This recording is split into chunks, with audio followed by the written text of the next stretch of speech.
Hi, this is Mo from Smart Training 365. We see many people in gyms doing exercises on one leg instead of two, sitting on a stability ball instead of on a bench, standing on an unstable surface like a wobbly board instead of a solid ground. In other words, people are doing resistance exercises while unstable. The intention behind this type of modification is to improve balance while simultaneously developing the physique and strengthening the body. Let's examine where this trend fits in with the traditional fitness goals. Historically, most common goals are leanness, lower percentage of body fat, muscular development, visible hypertrophy, muscle strength, muscular endurance, cardiovascular endurance, flexibility, improved health, meaning reduced cardiovascular risk factors, etc. These goals have been the primary ones associated with physical fitness for the last 50 to 100 years. The vast majority of people are usually very content making progress toward these 7 goals. The methods by which these goals are achieved are generally straightforward, notwithstanding common mistakes in biomechanics. We do higher reps with lower weights for muscular endurance and lower reps with heavier weight for muscle strength, both which contribute to muscle growth. We do aerobic exercise for cardiovascular endurance, and together with anaerobic exercise and diet modification, we achieve leanness. For flexibility, we stretch and do full range of motion resistance exercises. Some people also play basketball or participate in some other sport for athleticism and recreation. These activities also make us healthier. They in general improve our insulin sensitivity, improve bone density, and other variety of health benefits. Since the early 1900s, millions of people have achieved outstanding physical condition using these types of activities. Even world-class athletes have trained using these methods. However, sometime around the late 1990s, balance training started becoming popular. Today, many people have been convinced that balance training is essential. But this begs the question, if it's essential, how could people have gotten into such good condition before it became popular? Does essential refers to its effects on general conditioning, like body fat loss, muscular development, cardiovascular and metabolic benefits, or to its improvement of people's balance? Let's briefly examine each of these. This chart shows that since the 1960s, obesity rates in the United States have been steadily rising. As of the date of this study, 2010, nearly 36% of Americans qualified as obese. Currently, obesity is more prevalent than ever before, and it's projected to reach the 50% mark by 2030. Interestingly, revenues spent on fitness club memberships has also been rising at approximately the same rate. Currently, there are more dollars being spent annually on fitness products and services than ever before. It seems that the advent of balance exercise coincides with the use of proprioception training, which top-level athletes and physical therapists began using in the 90s. Top-level athletes like tennis players, basketball players, boxers, etc. typically use proprioceptive, unstable exercises to improve their specific sport performance requirements. During the late 90s, fitness magazines began writing stories about top-level competitive athletes and how they train for their respective sports. Publishers or marketers knew that consumers would love the idea of using the same training programs as their favorite celebrity or professional athlete. Of course, the performance requirement of a top-level tennis player, for example, are very different than the goals of an average fitness consumer. Those requirements are also very different from the goal of a person pursuing physique development. So what is balance? Technically speaking, balance is known as spatial orientation. It is our ability to sense the position of our body relative to gravity. It allows us to know if we are leaning to the right or left, forward or backward. It allows us to sense whether we are standing on a flat surface or on one that is slightly inclined. We are born with the sense of balance because the mechanisms are built into our anatomy. It involves our brain's innate ability to receive and process information from various balance sensors in our body, our inner ears primarily, but also eyes, feet, and joints.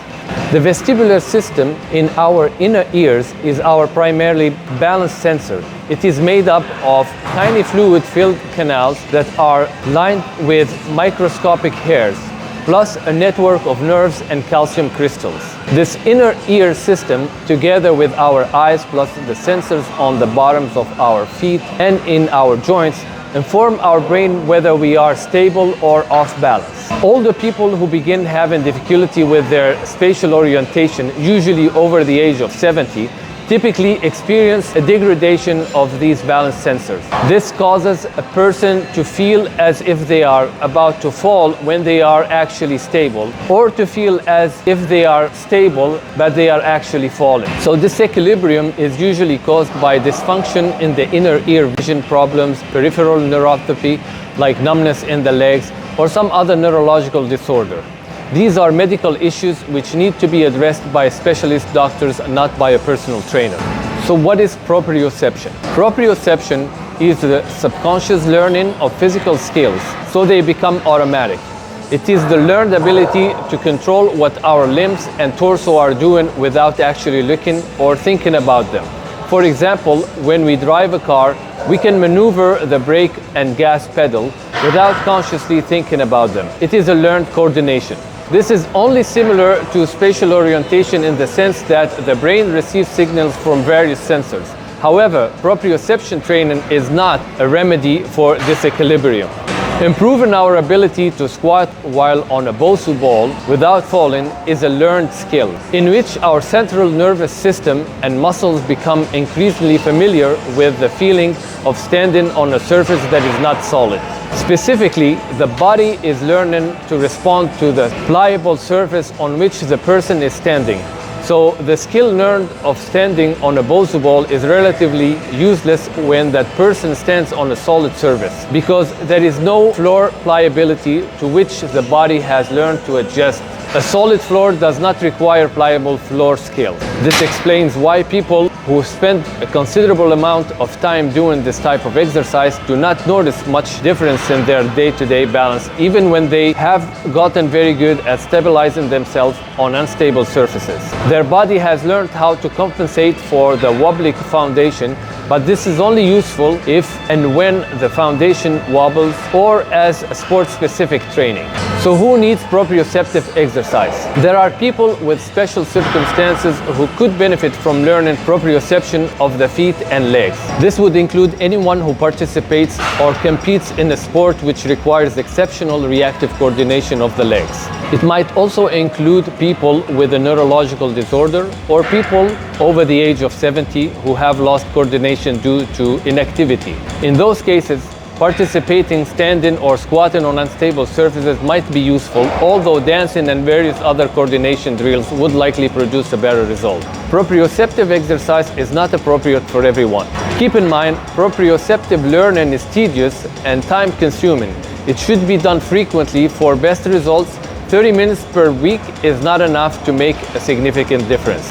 Now let's talk about instability training.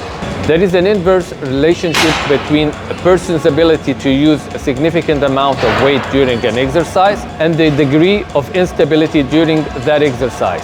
The more unstable the exercise, the more the ability to generate power is compromised. Instability limits the amount of weight a person can use during an exercise, and using lesser weight naturally compromises the potential muscular development benefit of that exercise. If your goal is optimal muscle development, avoid instability. For example, standing on one leg while curling a pair of dumbbells may seem innocuous, but it has some degree of risk.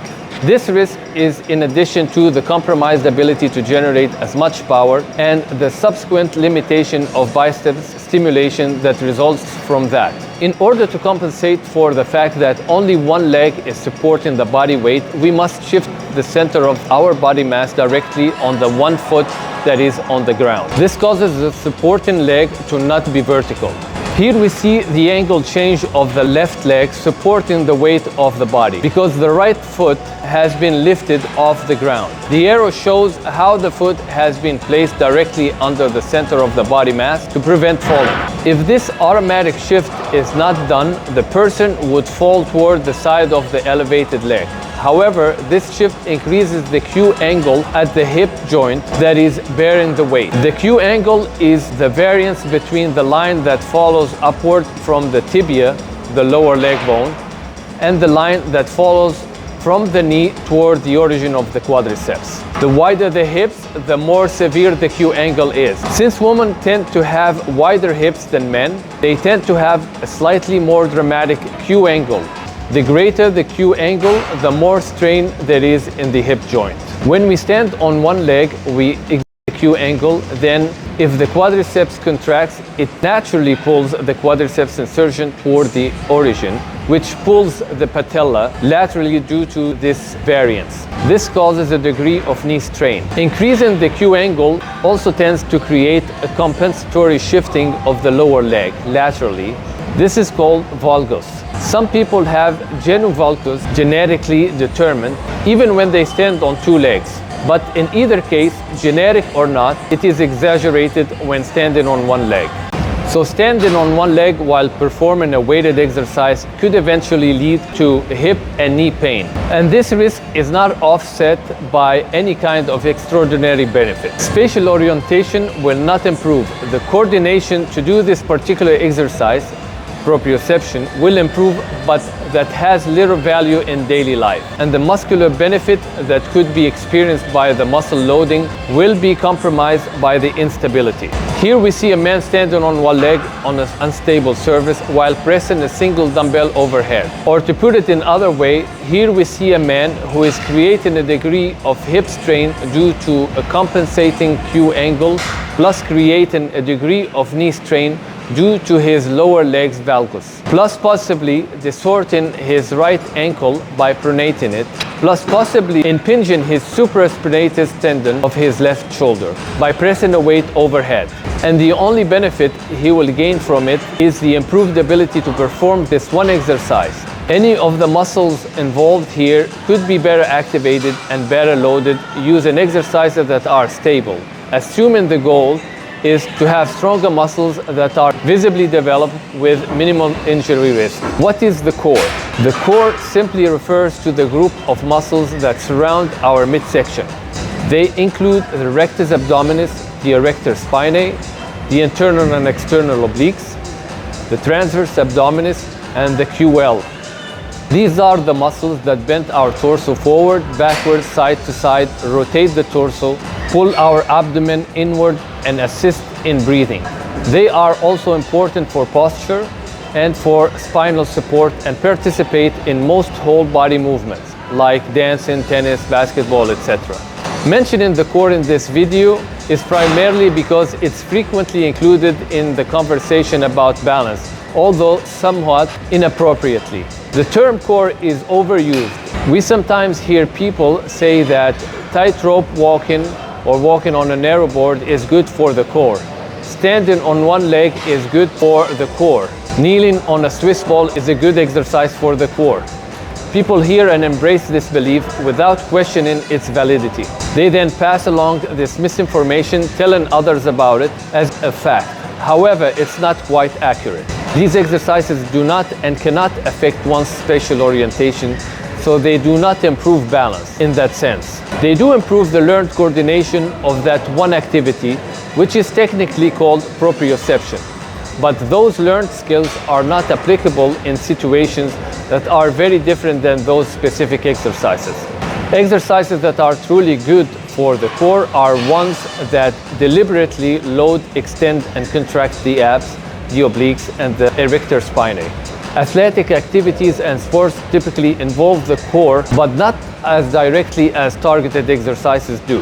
The core muscles are peripherally involved in many activities, but exercises that are truly good for the core should be ones that follow the same biomechanical principles that are applied to all the other skeletal muscles, including range of motion and opposing resistance. If you feel that you would benefit from performing proprioceptive exercises, it should ideally be done separately, not done simultaneously with resistance exercises. The idea that combining instability and resistance exercise saves time is far from accurate. When performing them simultaneously, the effectiveness of both is compromised and the risk of injury greatly increases. I hope you found value in this video. To learn more about our training system, visit us at smarttraining365.com. And if you have any question, email me at mo@smarttraining365.com. Thanks for watching.